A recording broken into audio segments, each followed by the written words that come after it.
بسم اللہ الرحمن الرحیم بسم اللہ الرحمن الرحیم الحمد للہ نحمده ونستعینه ونستغفره ونؤمن به ونتوکل علیہ ونعوذ باللہ من شرور انفسنا ومن سیئات اعمالنا۔ آج ہمارا جو تاریخ اسلام کا سبق ہے وہ سیرت النبی صلی اللہ علیہ وسلم کے جزوی واقعات میں نبی علیہ السلام کی بعثت سے پہلے کا سبق ہے، جس کا عنوان ہے حرب الفجار اور حلف الفضول۔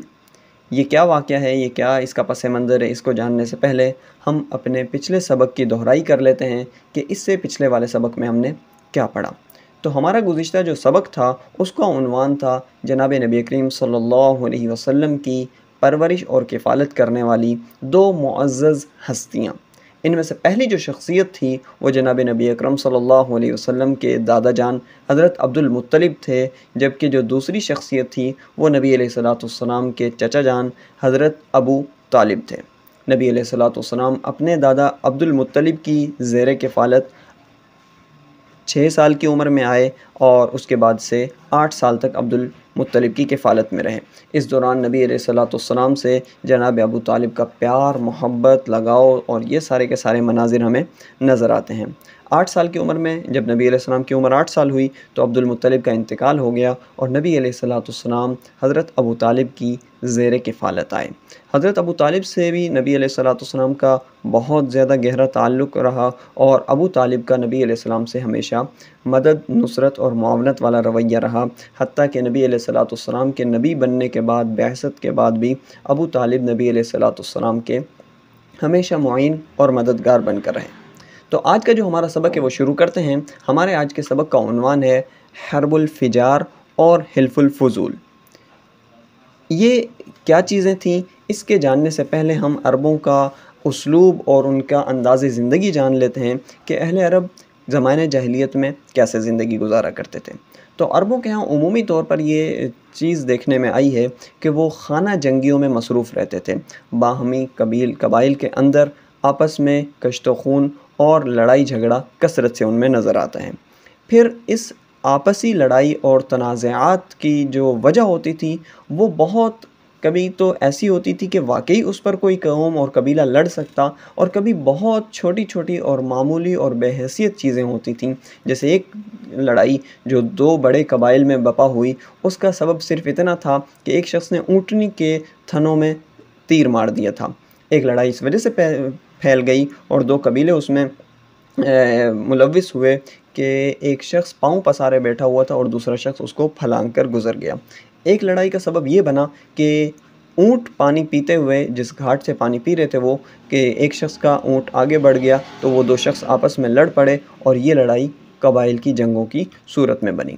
حرب الفجار اسی طرح کی لڑائیوں میں سے ایک لڑائی کا نام ہے۔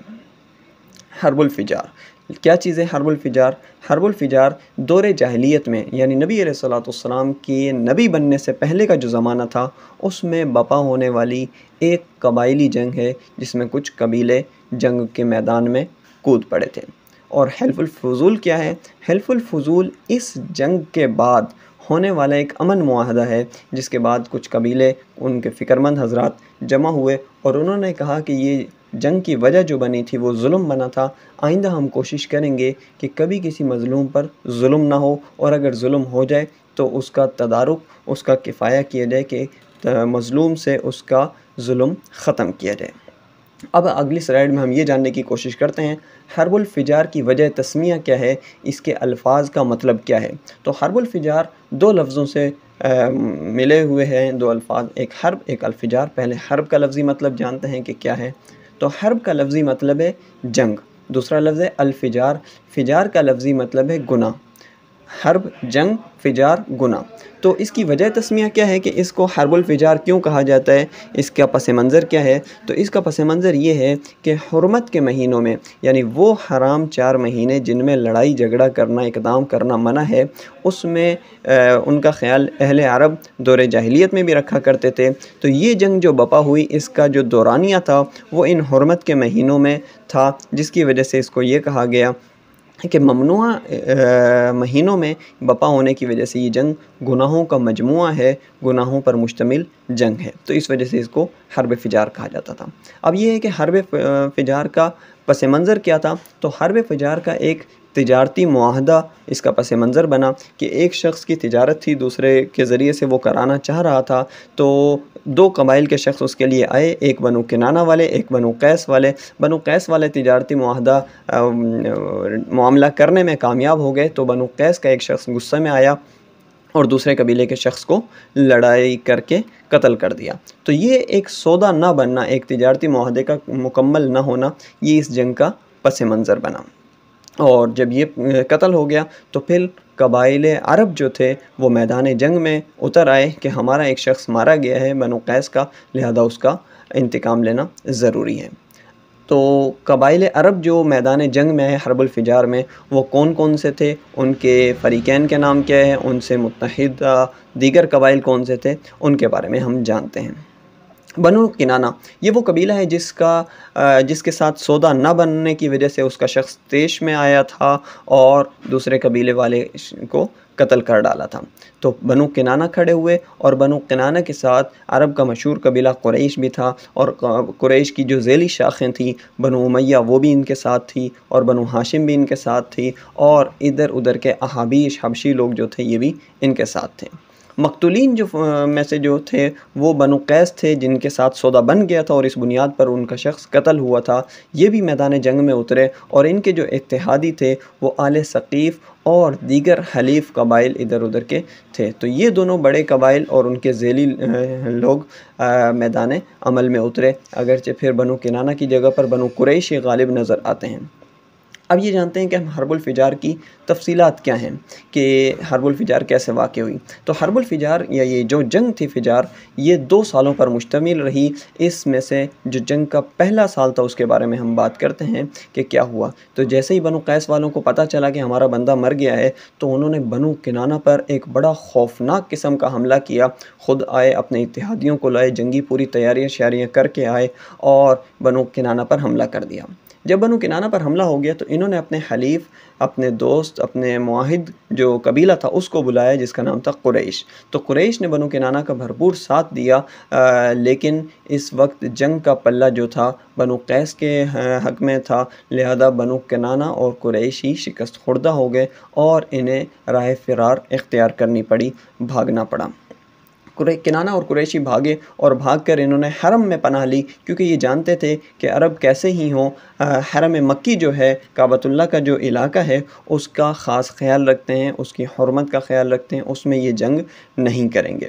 لہذا ہوا بھی ایسے ہی کہ بنو قیس والے جنگ سے رک گئے، لیکن جنگ سے رکنے کے باوجود بنو قیس والوں نے کہا کہ اگرچہ ہم جنگ نہیں کر رہے، تمہارا قتال نہیں کر رہے، لیکن یاد رکھو کہ جنگ دوبارہ ہوگی، اگلے سال ہمارا پھر آنا ہوا ہوگا۔ اور ابتدائی طور پر اس شخص کا نام لیا عروہ کا، جو مقتول ہو گیا تھا سودا بننے کے بعد والے معاملے میں، اس کا ہم قصاص لیں گے، اس کا قتل رائے گاں نہیں چھوڑیں گے، یہ بنو قیس والوں نے چیلنج دیا، اور اس طریقے سے جنگ بندی ہو گئی۔ لیکن یہ وہ جنگ بندی تھی جس میں فریقین تیاری کرتے رہے اور دونوں طرف سے جنگیں جاری رہی۔ اس طرح 1 سال گزر گیا۔ جب اگلا سال آیا تو پھر لوگ دوبارہ تیار ہوئے اور حسب سابق بلکہ اس سے بھی بڑھ کر ایک گھمسان کی لڑائی ہوئی، بڑے زبردست دبنگ انداز میں لڑائی ہوئی، لیکن اس مرتبہ اس لڑائی کا معاملہ مختلف تھا کہ پہلے بنو قیس جیت رہے تھے، تو اب بنو کنانہ اور قریش کا پلہ بھاری رہا اور یہ لوگ جنگ جیتنے لگے۔ اب کافی افراد قتل ہو چکے تھے اس جنگ میں، تو جو صلح کی طرف بلانے والے حضرات تھے انہوں نے کہا کہ لڑائی جھگڑا ویسے بھی مناسب بات نہیں ہے، ہم لڑائی جھگڑا چھوڑ دیتے ہیں اور آپس میں صلح کرتے ہیں۔ لہذا صلح کا طے ہوا، اور یہ ہوا کہ دیکھ لیا جائے کہ مقتولین کس کے زیادہ ہیں، جس کے مقتولین زیادہ ہوں وہ اضافی کی قیمت دوسرے فریق سے لے لے گا۔ تو جب مقتولین کا شمار کیا گیا تو بنو قیس کے زیادہ تھے، لہذا قریش نے اس کا تدارک اور اضافی رقم دی، یوں یہ جنگ ختم ہوئی۔ اس جنگ کے بعد جو پہلا خیال آیا اہل عرب کو وہ یہ تھا کہ حلف الفضول کا، کہ ایک امن معاہدہ ہونا چاہیے۔ حلف الفضول کا لفظی مطلب کیا ہے یہ ہم جاننے کی کوشش کرتے ہیں۔ حلف کا لفظی مطلب ہے آپس کا معاہدہ، باہمی تعاون کا معاہدہ، ایک تعلق والا معاملہ۔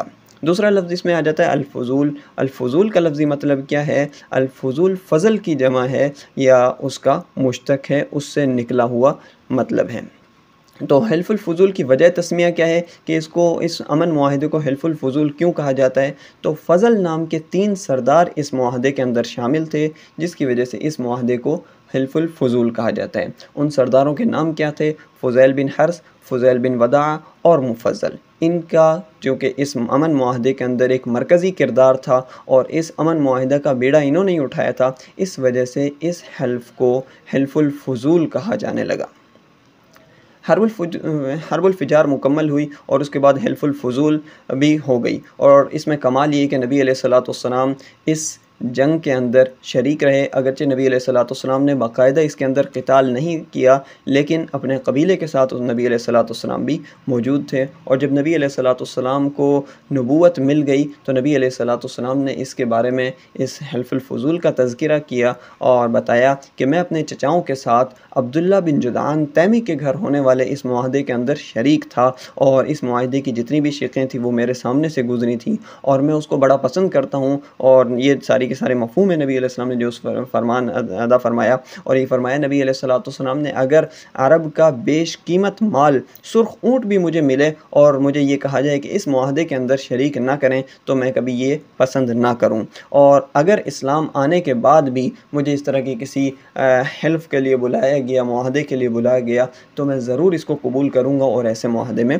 شرکت کروں گا۔ یہ نبی علیہ السلام نے حلف الفضول کے بارے میں فرمایا۔ تو آج ہم اپنے درس کا خلاصہ کر لیتے ہیں کہ آج ہم نے سبق میں کیا پڑھا۔